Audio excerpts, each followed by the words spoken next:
Okay, magsimula na po tayo. May tuwalya pa sa likod ko. Alisin ko lang po. Alisin ko lang.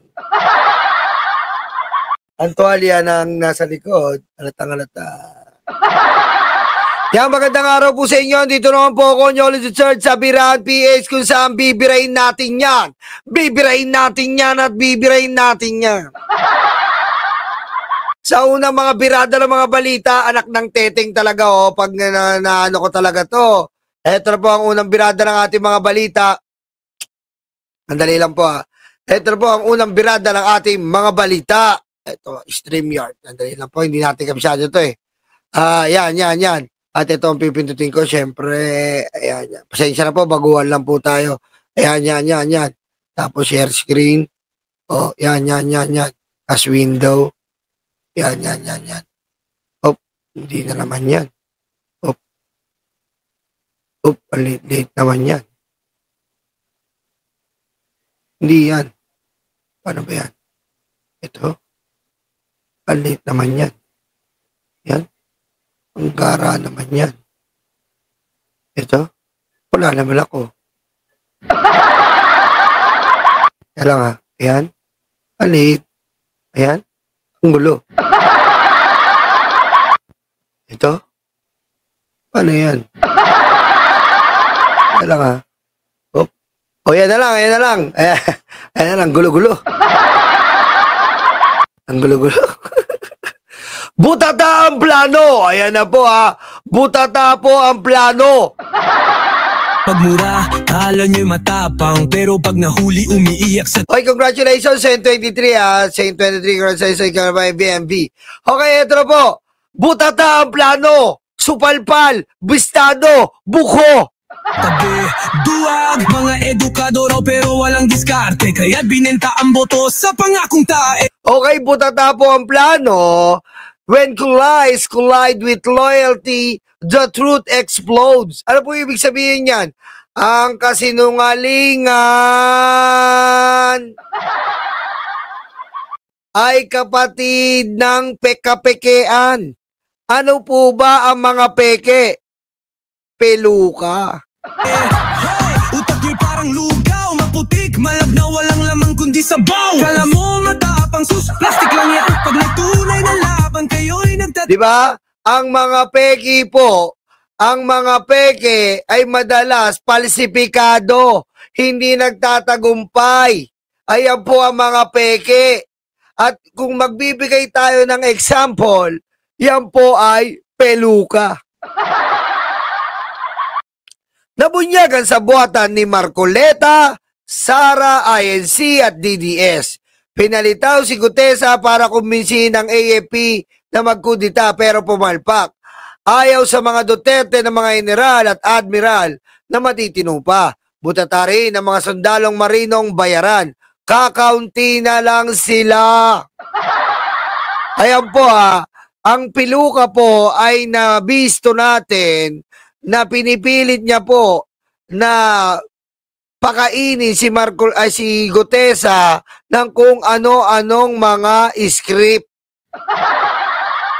Pero ngayon po hindi na po siya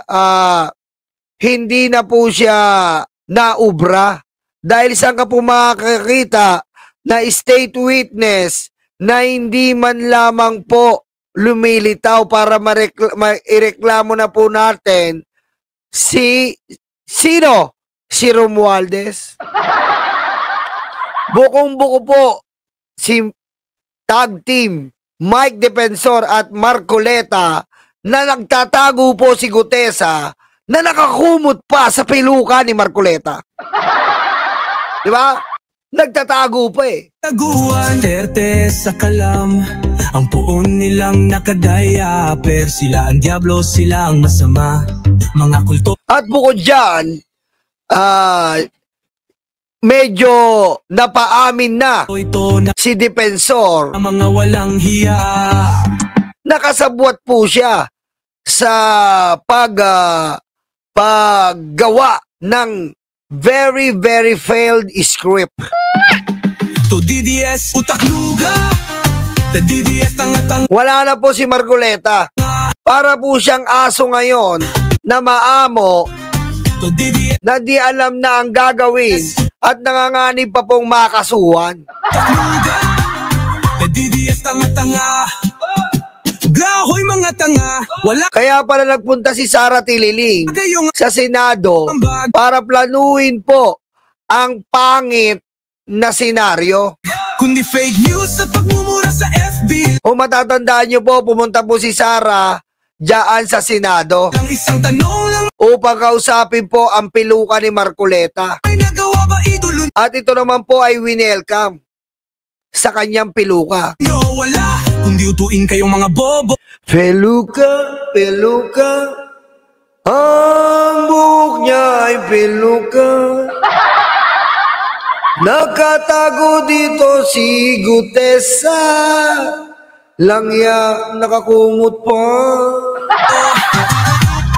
Ang buhok niya ay peluka, puro na lang galit yan. Yung mukha niya kapag galit, hanap niya peluka. Ang buhok po ni Marcoleta, nakakumot pa dyan si Gutesa, upang hindi namin makita, ilubas na ang peluka. Ganon din pala ang anak nito. Ganon din pala ang anak nito.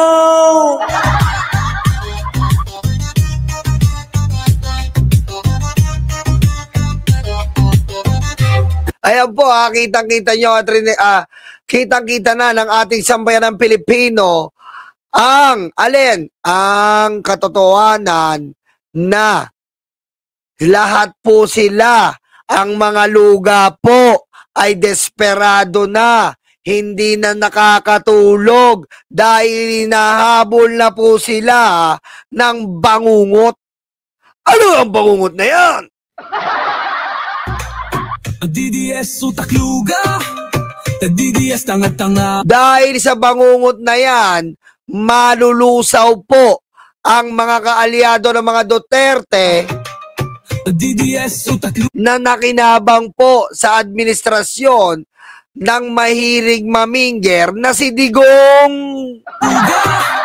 DDS tanga-tanga DDS utakluga DDS tanga-tanga At kung hindi nyo po natatanong, ang legasiya po ni Digong ay ang pagpinger ng katulong.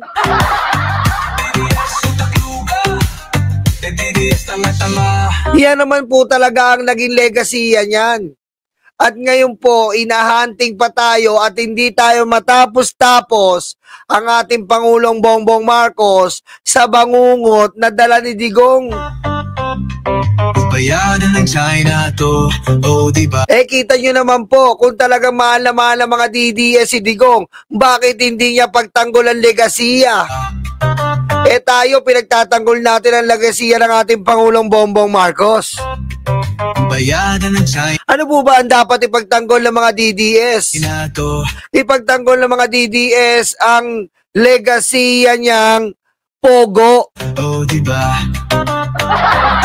Nakakapagtaka lang po, itong pogo ay hinayaan nilang mawala, mabura at maglaho na parang bula na legasiya ng kanilang tatay na namiminger ng katulong. Sa bayan, halik sa betlog. Diba? Kung talagang legasiya mo ay mahal na mahal mo ang iyong tatay, hindi mo hayaang mabura ang legasiya niyang pogo. O bakit? Kasi alam nila sa sarili nila na tatanga-tanga sila. Na ginulot lang ng tatay nila ay puro kawalangyaan. Ang pogo po na nagdulot sa atin ng mga torture, scamming, manyaking. Di ba po? May manyaking pa yan. Minamanyak niya ang ating mga kababaihan. Meron po dyan sexual exploitation. Meron po dyan na human trafficking. At sinasabi nila nagbayad daw ng utang ng bansa, utang ina nyo. Utang po yun, direk utang. Diba, hindi man lamang po nakapagbayad yan ng maayos pagkat diretso po sa bangko ni Duterte, bangko ni Sara Duterte, bangko ni Harry Roque, bangko ni Michael Yang, yan po. Kaya nagreklamo po yung BIR noon. Yan po ang ayaw nilang maungkat at pilit nilang sinisira ngayon ng Blue Ribbon Committee. Dahil nga po, lahat po nalalagas na ang kaalyado ng Duterte, unahin na natin yan si Bongo. Si Bongo po na ipapakulong niya yung tatay niya. Anong petsa na? Bakit nakalaya pa? Hayop ka, Bongo.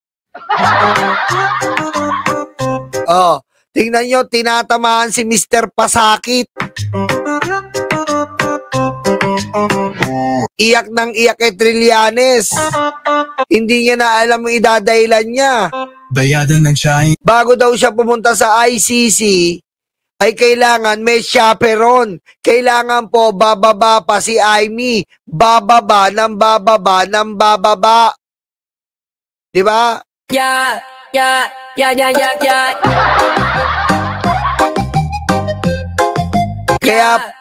Kaya po, yan po ang iniiwasan nila.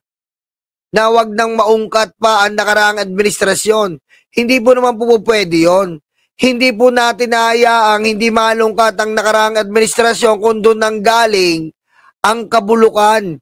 Dahil kahit pigtasin po natin ang kasalukuyang bunga, hindi po natin mauubos yan kung hindi natin uumpisahan kung saan nagsisimula ang kanser, ang kabulukan o ang sakit na dinudulot na korupsyon sa gobyerno.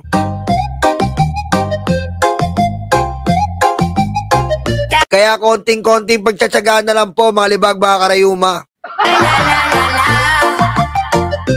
Malapit-lapit na po to at baka this week, sa next week, pag-resume po ng mga senad ng ating government o mga officials, meron na naman po kakasuhan ng senador at mga congressman. Sabi ni Barbie, laban tayo. Yan po ang pinagutos ng ating Pangulo na linisin po ang ating gobyerno. Saka makakita ng gobyerno ganyan, BBM lang, men.